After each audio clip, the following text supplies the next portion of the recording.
प्रभूची स्तुती व माझं नाव आहे पास्टर राजेश केदावी. सर्वांच्या व्हिडिओमध्ये स्वागत असो. येशू ख्रिस्त आपल्या व आपल्या फॅमिलीला आशीर्वादित करणार आणि सुरक्षित ठेवणार. प्रिय संदेश खूप महत्त्वपूर्ण संदेश आहे. आणि ज्या स्थितीबद्दल येशू ख्रिस्त चिडला होता, ज्या स्थितीबद्दल येशू ख्रिस्त जे आहेत त्यांनी ओढून सांगितलं होतं, तशी स्थिती आज चर्चेसमध्ये झालेली आहे. आपण वाचूया. येशू ख्रिस्त म्हणाला, माझ्या पित्याच्या घराची बाजारपेठ करू नका. प्रियानो, काय येशू ख्रिस्त म्हटलं आहे इथं? माझ्या पित्याच्या घराची बाजारपेठ करू नका. प्रियानो, जेव्हा येशू ख्रिस्त मंदिरामध्ये गेला, मंदिर ही जी जागा आहे ही प्रार्थना करण्यासाठी असती, ही उपासना करण्यासाठी असती. पण जेव्हा येशू ख्रिस्त तिकडे गेला तर त्यांनी काय पाहिलं? तिथं बाजारपेठ लोकांनी करून ठेवलेली होती. बाजारपेठामध्ये काय होतं? पैसे.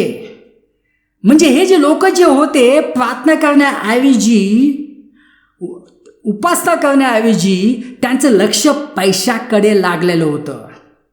बाजारपेठमध्ये आपण काय बघतो? लोक एकमेकांना ओढाओढी बघतो, लोक एकमेकांना भांडत असतात, काही ठिकाणी आपण मारामारी बघतो. प्रियानो, तसंच जे आहे तसंच आजच्या चर्चेची स्थिती आहे. आणि जर येशू ख्रिस्त जे आहेत आपल्या जर चर्चमध्ये येईल किंवा तुमच्या मिनिस्ट्रीमध्ये येईल, तर येशू ख्रिस्त पण हे समजेल की तुम्ही माझ्या पित्याच्या घराची बाजारपेठ करू नका. पुष्कळ जणांनी बाजारपेठ करून सोडलेलं आहे. कुठलं चर्च असू दे का कुठली मिनिस्ट्री असू दे, मोठ्या मिनिस्ट्रीज असू दे, त्यांनी काय करून ठेवलेले? बाजारपेठ करून सोडलेलं आहे. तिथं फक्त काय होतं? पैसे, त्याची लेनदेन होती. तिथं प्रार्थना होत नाहीत, तिथं वर्शिप होत नाहीत, तिथं फक्त ते नॉमिनल म्हणून करतात.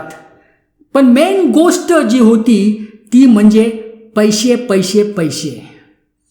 आणि प्रियानो, आज तेच आपण बघतोय. जे मेंढपाळ, त्यांना तुमचं काही पडलेलं नाही आहे.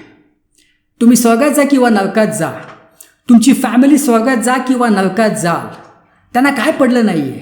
त्यांना पडलं नाही की तुमचे मुलं कुठल्या संकटातून चाललेले आहेत, तुमच्या मुली कुठल्या संकटातून चाललेल्या आहेत.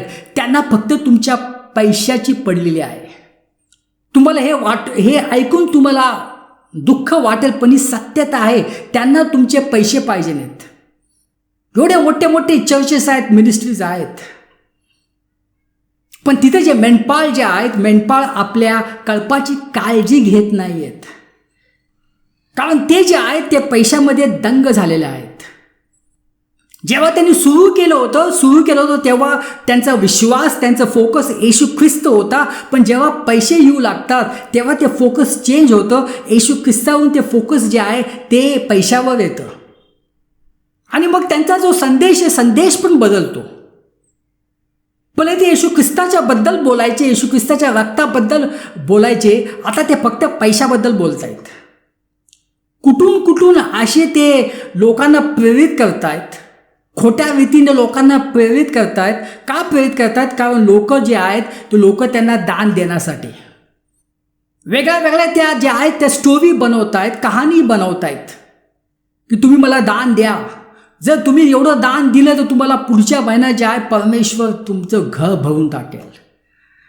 जर तुम्ही देवाला सोनं दिलं तर पुढच्या महिन्यात तुम्हाला देव खूप ब्लेसिंग देणार आहेत.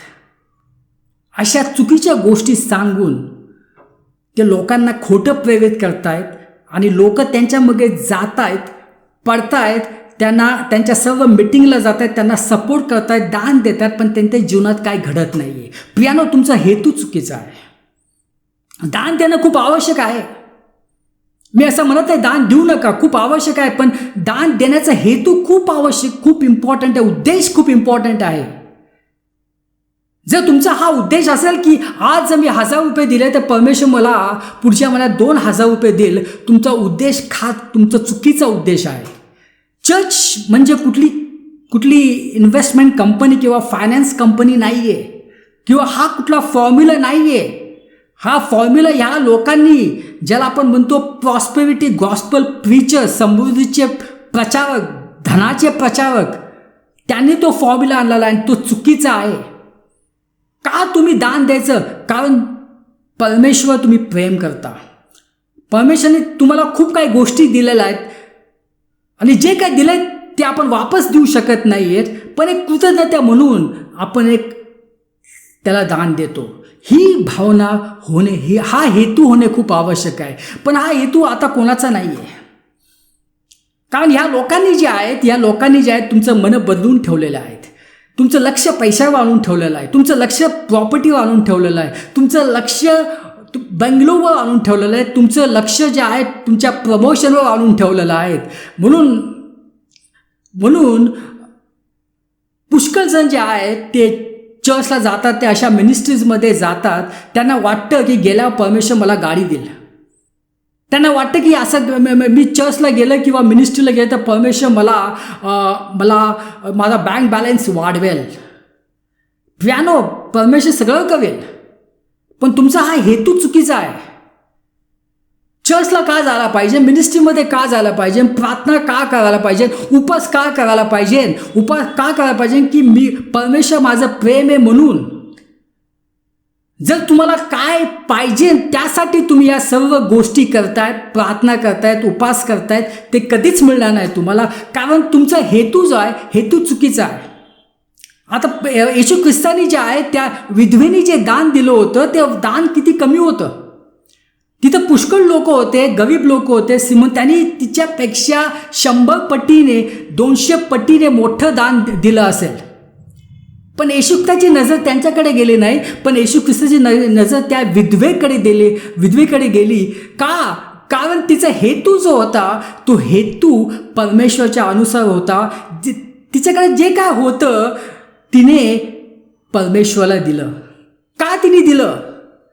की ती परमेश्वर प्रेम करायची, प्रेमापोटी त्यांनी ते दान दिलं.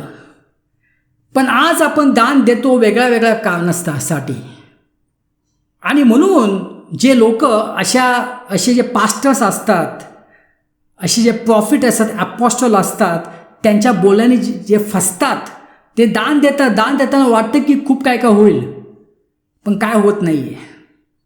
कारण परमेश्वर हा कुठला फॉर्म्युला नाही आहे, तो तुमच्या फॉर्म्युलावरून चालत नाही आहे. परमेश्वर आपलं हृदय बघतो. हीच दुःखाची गोष्ट आहे. त्याने पित्याच्या घराची बाजारपेठ करून सोडलेली आहे. पुष्कळ चर्चेसची मिनिस्ट्रीची आता बाजारपेठ झालेली आहे.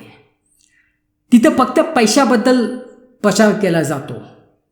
तिथं तुमच्या तारणाबद्दल प्रचार केला जात नाही. त्यांना पडली नाही तुमचं तारण झाले की नाही. त्यांना पडली नाही तुम्ही कुठल्या व्यसनामध्ये आहात. तुम्ही व्यसनामध्ये मेले तरी त्यांना चालेल. आणि ते जे आहे ते स्मशानभूमीत येऊन सांगतील की हा चांगल्या जागी आहे. अरे बाबा, तुला माहीत होतं की तो दारू पीत होता, पण तू जाऊन सांगितलं त्याला? नाही सांगितलं. पण तिथं ते सगळ्यांशी खोटं बोलला की हा ब्रदर चांगल्या ठिकाणी आहे. आणि त्यांना माहिती आहे की याचं जीवन कसं होतं, पण लोकांसमोर खोटं बोलणार.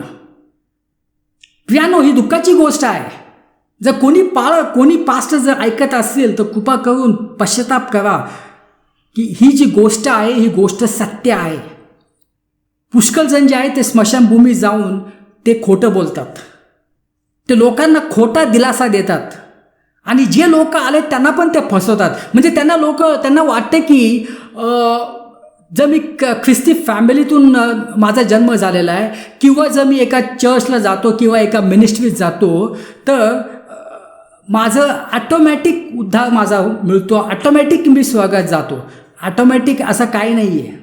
तुम्ही किती मोठ्या मिनिस्ट्रीमध्ये जा, किती मोठ्या चर्चमध्ये जा, जोपर्यंत तुम्ही पश्चाताप करून जर तुम्हाला तारण मिळत नाही आहे तोपर्यंत काही फायदा नाही आहे.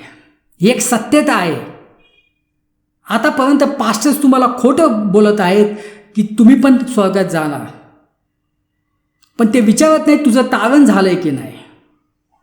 त्यांनी पित्याच्या घराची बाजारपेठ करून ठेवलेली आहे.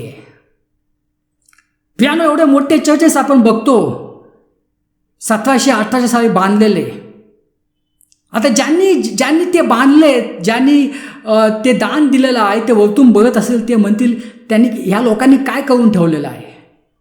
त्यांनी जे आहे त्यांच्या चर्चची बाजारपेठ करून ठेवलेली आहे. तिथं काय चालतं आता? तिथं पॉलिटिक्स चालतं.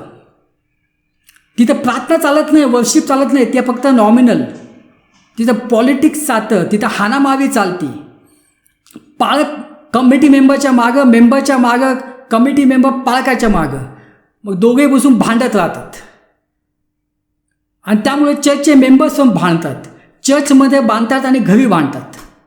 प्रियानो, हे सगळं बदललं पाहिजे. हालेलुया. आपण प्रार्थना करू. पिता परमेश्वर, धन्यवाद देतो यासाठी. ही सर्व प्रार्थना येशू ख्रिस्ताच्या नावाने करतो. आमेन.